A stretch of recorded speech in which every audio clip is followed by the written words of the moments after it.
these marijuana stocks on your Friday watch list. Throughout the cannabis industry, there are obvious choices and not so obvious choices for marijuana stocks to watch. With factors including investor style, company financials, forward momentum, and more, it can be difficult to narrow down a list that works for everyone. But the best way to find the right cannabis stock is to broaden one's horizons to see what is truly out there. Although many cannabis businesses operate in a traditional sense, there are some marijuana stocks that are not really marijuana stocks at all. Rather, they have a small role in the cannabis industry, but one that could benefit from market growth in the near future. It simply comes down to finding a company with a solid business strategy and even more solid numbers. Currently, the coronavirus has made it extremely difficult to find value in the usual places. High volatility and investor fear have coupled together to make the cannabis industry a dangerous place for the uninformed. But at last, there are some real value pot stocks out there that could be just the ones to watch. Namaste Technologies Inc.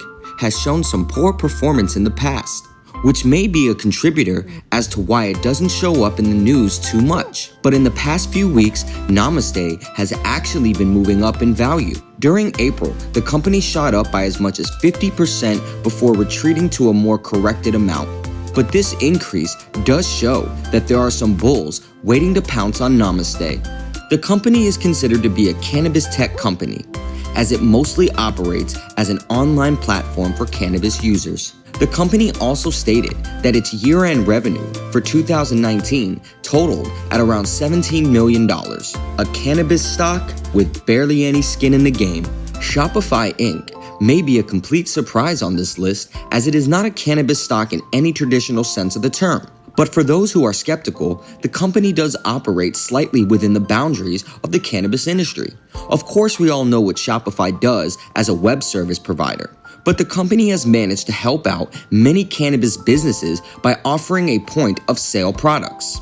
This obviously does not account for a large portion of the company's business whatsoever, but it does show that a company as large as Shopify has a vested interest in the cannabis market. Shopify has a real advantage in the industry, as cannabis is still very much based in the idea of cold hard cash. With the technology that Shopify has, it could become a real contender for helping a large portion of sales in the cannabis industry.